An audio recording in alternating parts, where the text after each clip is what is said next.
Now the latest from ITV News in the West Country with Jonty and Kylie Pentelow.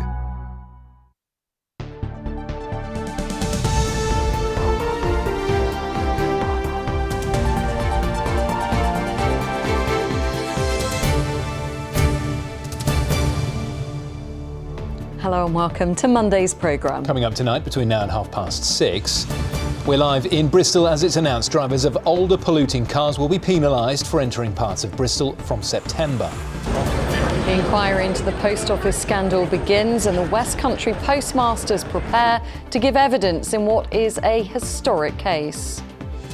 Also ahead, the Environment Agency is under fire from residents after removing hundreds of trees from a riverbank in Taunton. Brutal is the word I'd use. I find it ironic that we're there crying about rainforests and coral reefs and we can't even look after our own backyard. And we'll have your sports news from the weekend as the Bristol Bears stars shine for England in the Six Nations.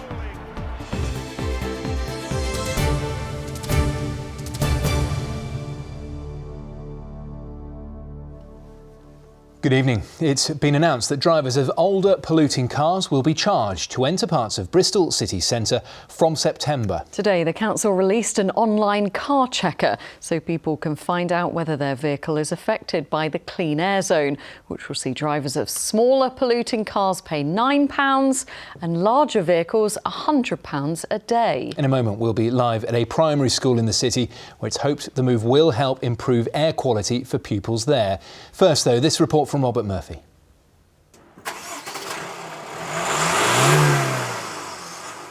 This car will have to pay £9 a day to drive through Bristol's centre from September. The city's air pollution levels are too high and the council's been forced to introduce the clean air zone. Newer, cleaner cars will be exempt, older diesels will pay. The subject divides the city. I think business-wise, I own a business up in Tottenham, and I think it will affect a lot of businesses. I think a lot of city centre businesses will struggle with it. I think it's off-putting. It's off-putting if you've got options to go to other places, isn't it? It adds £10 a day. Both my children are at the inner city primary school, and clean air is obviously really important for that. Don Cameron's been making balloons to fly in Bristol's air for 50 years. He says life after September will be a struggle for his company. I do appreciate the need for it, but it's going to be a considerable nuisance. We have visitors, sometimes international visitors, coming along the M5 to visit us, and I don't know how they'll get through the clean air zone. They'll have to pay, won't they? I guess so. I don't know if they'll even know how to do it. No, I think they could have possibly made it a little bit less onerous. What, in terms of the geographical spread? Yes, in terms of geographical spread. And what about the geographic spread? Here's the map. From the Portway in the west, both north and south of the docks, and the Old City will be covered. There's a £42 million support package to help businesses transform. Bristol's mayor says the advantages are both environmental and financial. We have 300 deaths a year associated with dirty air, so it will get us to a cleaner city in terms of our air. The other benefit, which is something not many people are talking about now, is that we avoid legal prosecution as well, to be perfectly frank, because the threat was coming down from national government and client earth behind them. Business leaders understand the need for the zone, but ask, why now? It's not a great time. We've had 2 years of major challenge. It does feel like another hurdle that businesses are going to have to operate, particularly who are either have a requirement to get vehicles into or through Bristol city centre, and clearly the council and the combined authority and all the relevant bodies, central government, need to provide the alternatives. We need a better system for people to avoid driving through the central Bristol. Bristol will be 18 months behind Bath. The clean air zone there has seen a good improvement in the levels of pollutants. You can check if your car is compliant from today. Robert Murphy, ITV News. Well, for more on this, our reporter Max Walsh is live in Hotwell for us this evening, where the clean air zone is being welcomed by the local primary school there. So, Max, what's the air quality like there at the moment? Well, Kylie, it's rush hour and I'm standing over one of the busiest routes in and out of the city. So unsurprisingly, the air pollution here, you can really taste it and almost smell it in the air. Pollution levels here are high all year round, but this is essentially where the clean air zone will begin and then go right into the city. It also stretches up the portway, as you were hearing there in Rob's report, charging those older polluting vehicles around £9 a day to prevent them from coming into the city centre and lowering that air quality. Now, just up the road here is Hotwell's primary school. It's on the border of the clean air zone, and I'm pleased to say I'm joined by the Chair of Governors there, Chris Bond. Chris, you must be broadly welcoming this. Yeah, it would obviously be a challenge for people to change, but you know, Hotwell's is a lovely school, kind of villagey type feel, but then around here the air quality is pretty industrial, and it gets right up into the school as well. You really felt it in lockdown, when lockdown 1, when there was no traffic. You walked along here and it was starkly fresh air. So yeah, I think it would make a big difference. Do you worry about how some parents might adjust to this? Yeah, I mean, quite a lot of people walk and cycle to school, but it's a great school. People come from across the city, so people drive. And as yet, the public transport isn't really strong enough to give a good alternative to the car, I think, for a lot of people. So it will be hard for some people, yeah. Would you have liked to have seen it gone even further, perhaps? So it's, bumpy road to start with, but I think it's going to be a good thing. Chris Butler over there. The clean air zone is coming into force in September, but you can check now to see if your vehicle will be charged or not. All the details on the government website. Max Walsh, thank you. Now, an inquiry into false allegations of fraud and theft by hundreds of post office managers has been told the scandal ruined lives and tore families apart. It is the first day of the public inquiry into the faulty Horizon computer system. More than 700 sub-postmasters and mistresses have since been given criminal convictions. David Wood's been following the hearing and joins us live from central London this evening. And David, in the coming weeks, we are expecting to hear from a Cheltenham woman criminalised for doing nothing wrong. Yes, Jonty, the first few weeks of this inquiry, we will hear from the people who were branded criminals accused of stealing from the post office and in many cases only last spring were cleared and actually have become victims of gross miscarriage of justice. Wendy Buffrey from Cheltenham is expecting to give evidence in a few weeks' time. She was accused of stealing £26,000 from the post office, and she actually pled guilty to the charges because she was advised it was the only way to avoid being sent to prison. She was instead ordered to pay that money and given community service. But the inquiry today also heard from people in similar positions, but also those that ended up being sent to prison. And the top lawyer on the inquiry set the tone really for what we're going to hear in the next few weeks. Lives were ruined. Families were torn apart. Families were made homeless and destitute. Reputations were destroyed. People who were an important, respected and integral part of the local communities that they served were in some cases shunned. Now, the Post Office has previously apologised for this and said that it is looking at changing culture and systems to ensure that something like this, an error in an IT system, will never happen again. This has been described today as the most widespread miscarriage of justice in UK history. The inquiry will last probably until the end of the year. It will look at what went wrong, whether there's been enough compensation or the right compensation awarded to victims, and whether the Post Office has changed to ensure this doesn't happen again. David Wood live in Westminster, thank you. Homeless charities in the region have welcomed the news that rough sleepers will be helped into long-term housing with a £25 million funding boost. St Mungo's in Bristol says the government funding will provide 80 new homes for people sleeping rough in the city, including 8 modular properties and renovations to existing housing. Residents in Bristol are staging a large-scale protest over a development that could block one of the city's best-known views. They say the ridge on Totterdown with its colourful houses would disappear from sight if plans for a 12-storey block of flats at Bart Ingredients in Bedminster gets approval. The proposals have yet to be considered by Bristol City Council. Our town council is asking people who've been attacked by seagulls and affected by noise to come forward as it applies for a licence to control their numbers. Devizes Town Council says the town, even though it is miles from the sea, is plagued by gulls, especially during spring and summer, and wants permission to remove their eggs. But not everyone supports the plan, as Karen Bell now reports. Devizes, 40 miles from the sea. Though looking at the local bird life, you wouldn't know it. For many a seagull, this Wiltshire market town is an ideal home, with plentiful food and warm roofs. But with their mess, noise and even aggression, they can be nuisance neighbours. I've been dive bombed by them. I've been chased by seagulls kind of round my own garden. They tend to go on the top of the old buildings, and their guana is destructive and starts to erode the brickwork. Flax Mill area, yeah, people can't sleep at night up there. They're gulls, they're birds, they need to be somewhere and we leave the mess. So if we pick up the mess, they probably wouldn't be here.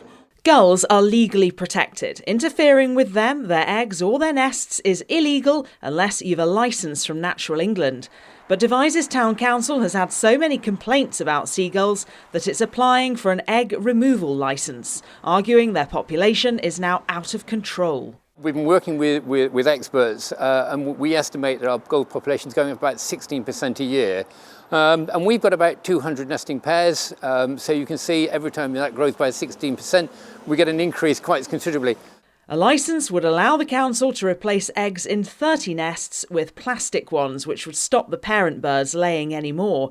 Last year, Devizes, though, didn't get a licence, so now the council's asking local people to share their seagull stories to give this year's application more clout. But not everyone agrees with this approach. The RSPB, for example, says that if you want to reduce your gull numbers, don't take their eggs away, just stop feeding them. Gulls are often encouraged in towns and cities, and they're encouraged in two ways. They're encouraged by the amount of litter that's left around, especially organic waste.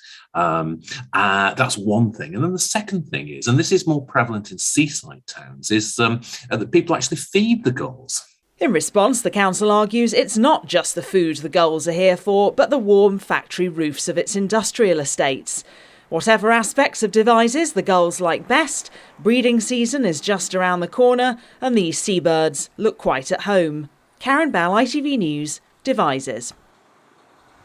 And you're watching ITV News here in the West Country. Thanks for your company this evening. There's still more to come before 6:30, including people finding a new lease of life by taking up painting to get through the pandemic. I feel like I'm learning something.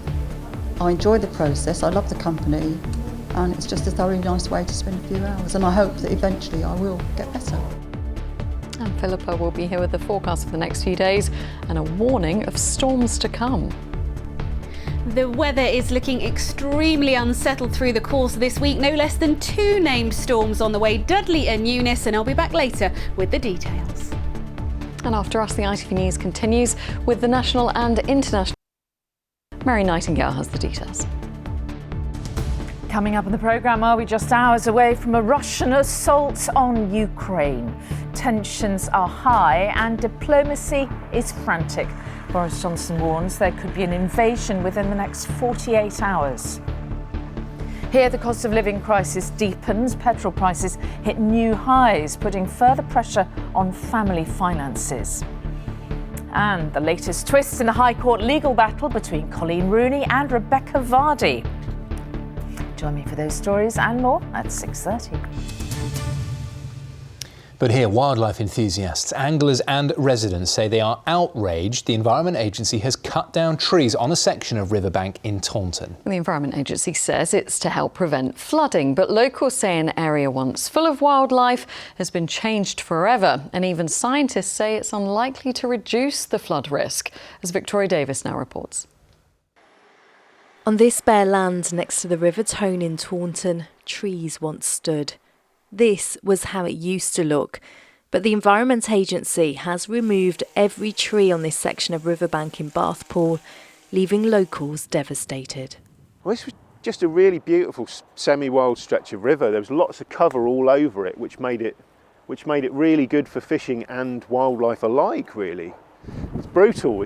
Brutal is the word I'd use. It's horrible. It makes me feel like we're just not really taking care of it. I find it ironic that we're there crying about rainforests and coral reefs and we can't even look after our own backyard. The Environment Agency says it cut down the trees to reduce flood risk and enhance long-term biodiversity. But this resident and wildlife photographer doesn't agree. Andy Monks took all these photos on this stretch of river, once brimming with nature. He says it is now changed. Not seen the heron now since it's been done, not seen the egret since it's been done. The kingfishers won't be nesting here anymore because there's no cover or no branches for them to feed. Well, we learnt nothing. We're supposed to be climate change, looking after the wildlife, and we clearly haven't given it a thought here at all. And even scientists who are experts in the field of flooding say they're baffled by what's happened. So what the Environment Agency are trying to do is to reduce the friction of the river.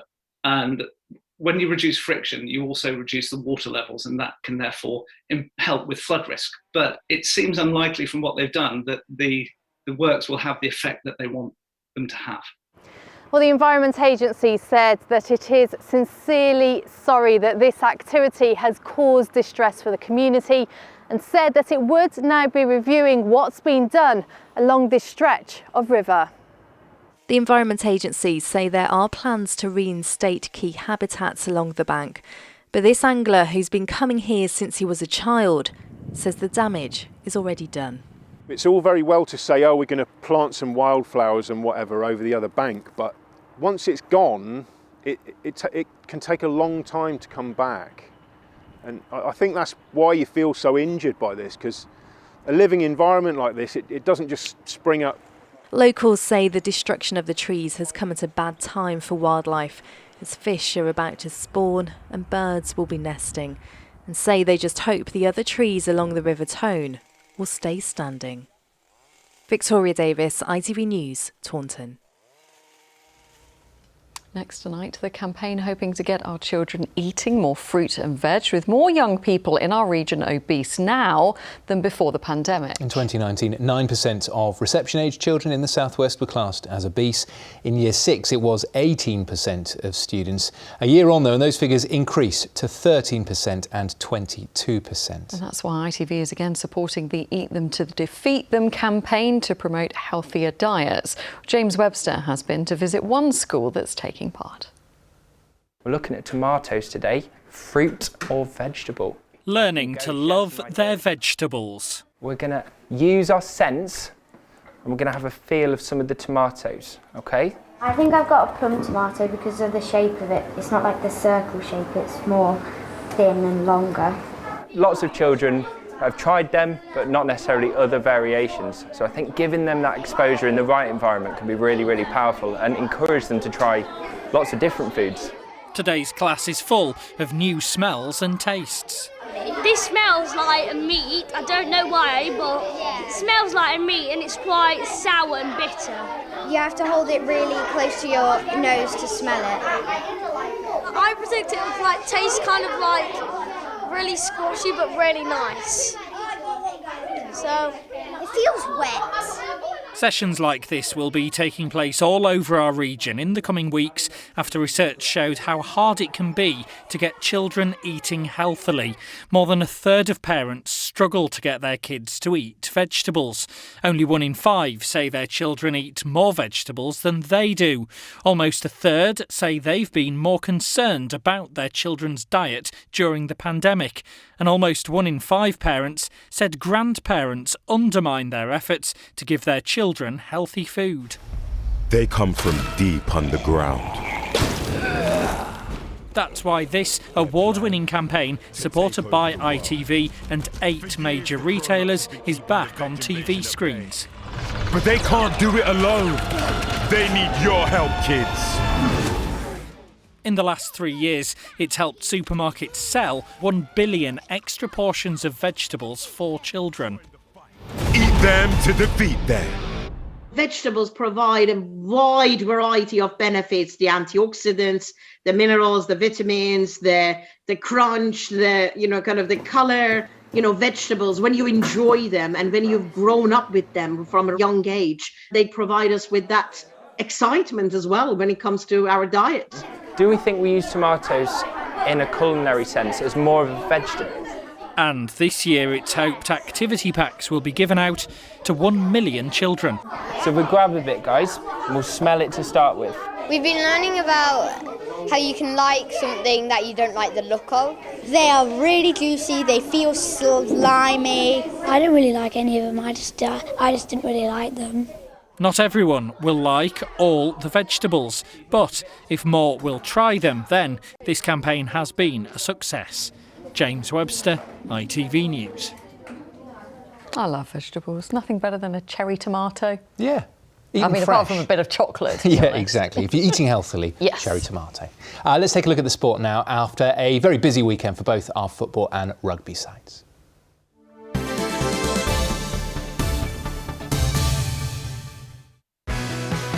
Small businesses and local teams, the heart of our communities. eBay sponsors ITV Regional Sport Reports. And Sam has joined us in the studio. As you can see, pressure continues to grow, Sam, at Ashton Gate. It does, Kylie. A 3-1 loss at the weekend, and for City fans, it's probably the way they lost that will frustrate a lot of you watching tonight. I mean, another game where they did all the hard work. They did the bit to get themselves in front. Andy Wyman running through to score this opener, but they couldn't stay solid, and they ended up conceding 3 times after the break. After the game, Nigel Pearson had some really strong words to say.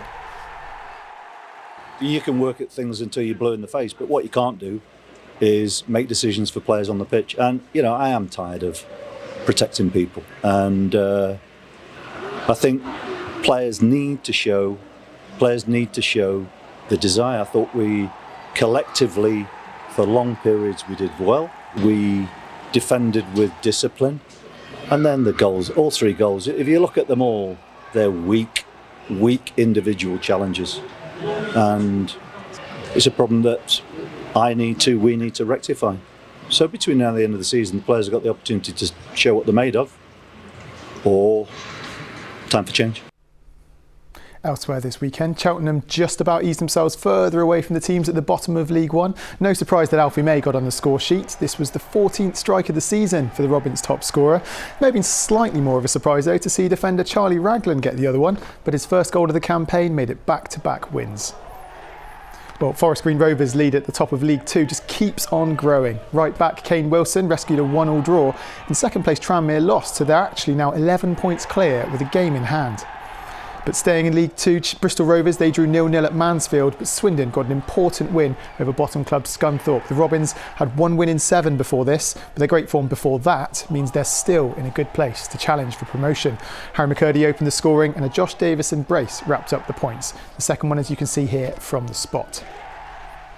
And in the National League, Yeovil drew 0-0, but there was late drama at Weymouth. The Terrors are in the relegation zone. They were playing second place Chesterfield and trailing 1-0, but an injury meant there was 12 minutes of time added on. And in the 98th minute, Hakeem Rose grabbed the equaliser. And congratulations to Bristol City women's Abby Harrison. She scored twice at the weekend, is now their all-time top scorer in the league.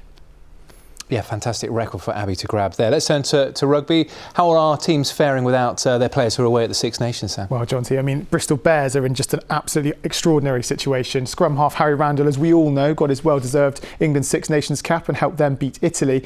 But with their other main scrum half, Andy Urin, injured, they brought in Tom Whiteley. So he scored this try against London Irish, but then he got injured himself, so they turned to fourth choice Theo Strang for his first league appearance. And I imagine Pat Lam will probably have him in bubble wrap this week before they play Worcester on Friday.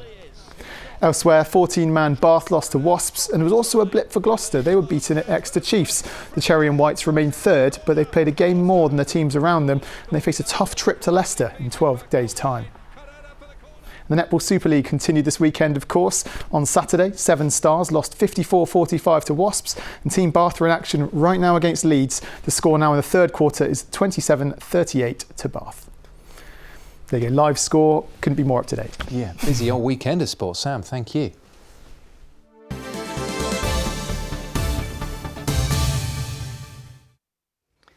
Now, how many of you took up a new hobby during lockdown? Well, it seems that a lot of us may have turned to art. Figures show what's known as arts engagement rose over the last couple of years. Doing something creative is said to be good for us, especially as we get older. And Kevin Ashford, who was given some watercolour lessons for a rather big birthday recently, has been finding out more. Background needs to go back, elephant needs to come forward. Oh, right. Proving that art is for all ages. This painting class is run by the charity Age UK. None of those taking part had picked up a paintbrush since their school days, which for all of them was a while ago. It gives me something that I can be proud of, really, because some of the paintings I've done I've been really, really pleased with. I've actually put in frames. And sometimes when you get older you lose a bit of confidence, and perhaps it gives me that confidence. It means that instead of getting up and thinking, now here's a day and nothing's happening particularly, well, I know what's happening, I'll paint. It's totally absorbing. So a long, wet winter day, because I do some at home, means that the afternoon goes very quickly. And you can only think about what you're doing. So if you've got other troubles, they all go behind you. I feel like I'm learning something. I enjoy the process, I love the company, and it's just a thoroughly nice way to spend a few hours. And I hope that eventually I will get better. Now, I discovered the joys of painting very recently. I was bought some lessons as a birthday present. I'm still very much the early stages, painting fruit and veg. That's my forte, as you can see.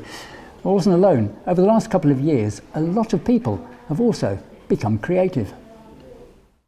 Government figures found that in 2018, more than 72% of people in the West Country had either been to an arts event or spent time on an arts activity. By the end of 2020, that figure had risen to almost 87%. And given the lack of access to venues because of lockdown, it's thought that suggests more people were doing some form of art. The national average was just over 76%. We need to go darker down these edges. Okay. All right. Those taking part in these classes have a variety of reasons for getting creative. Some people are a little bit, they're kicking their feet after retirement and just want something to do, what's on in my area. But other people have got more serious needs, perhaps they've been bereaved and they have long-term illnesses. There's all sorts of reasons that can attract people. And a lot of people are actually carers and just need to have some space of their own. So activities like these, it seems, can be about creating works of art, but also creating a happier state of mind. Kevin Ashford, ITV News. Tomato theme to our programme tonight. Have you noticed? Kevin was painting tomatoes. Very good he was as well, wasn't he? Yeah, there's some suspicion about whether he actually did that. I'm going to give him the benefit of the doubt. Of course. Who could doubt Kevin on his tomato painting? It is time to get the weather forecast now. Just before we do, have a look at these pictures. Stayed mostly dry today, a bit cloudy as well, as you can see here above Canehill Locks in Devizes, with some time-lapse footage as there. How's the weather looking for the next few days, though? Let's get the forecast this evening with Philippa.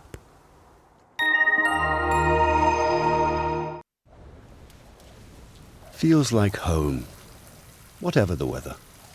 Valent Boilers and Heat Pumps sponsors ITV West Country Weather. Hello again. It's looking very, very unsettled as we work our way through the latter part of the week. Storms on the way, Dudley come Wednesday, Eunice on Friday, and as a result, some wind warnings coming into force. More especially down here in the south for Friday, where we could easily have gusts in the region of 60 to 70 miles per hour. So this is how things will play out over the next few days. Here comes Storm Dudley later on Wednesday, tracking eastwards. The worst effects up towards the north there, but then Eunice comes our way on Friday. That will be a little further south, and that in turn means that we'll probably see the worst of the weather come the end of the working week. But out there at the moment, it remains relatively quiet, still on the breezy side. Today's showers having cleared to leave us with a dry start to the night. But as the night wears on, you see thickening cloud and some fairly persistent rain gradually nudging in from the west. Nevertheless, with the increasing cloud, the rain and the breeze, it should be a frost-free night all round. And then tomorrow morning, well, a cloudy and a wet start. That rain quite persistent and heavy at times. But through the day, signs of improvement. It will slowly and erratically clear its way southeastwards. Behind it, brightening skies, much drier conditions. Temperatures on the face of it not too bad, mild for the time of year, but add on the breeze and feeling somewhat fresher. And of course, looking ahead, as I said, it's all looking very unsettled. So 2 named storms coming our way, Dudley later on Wednesday and Eunice on Friday. And I think it's Eunice that will bring the worst of the weather here. Certainly the strongest winds, gale force gusts expected. And as a result, we could see some localised disruption. We will, of course, keep you posted on any updates to those warnings. Do take care. I'll see you soon. Valent. sponsors ITV West Country Weather. Philippa, thank you. That is it from all of us this evening. The late news is at 10:30. But now I'll hand you to Mary Nightingale as the ITV News continues. Have a lovely evening. Bye-bye. Bye-bye.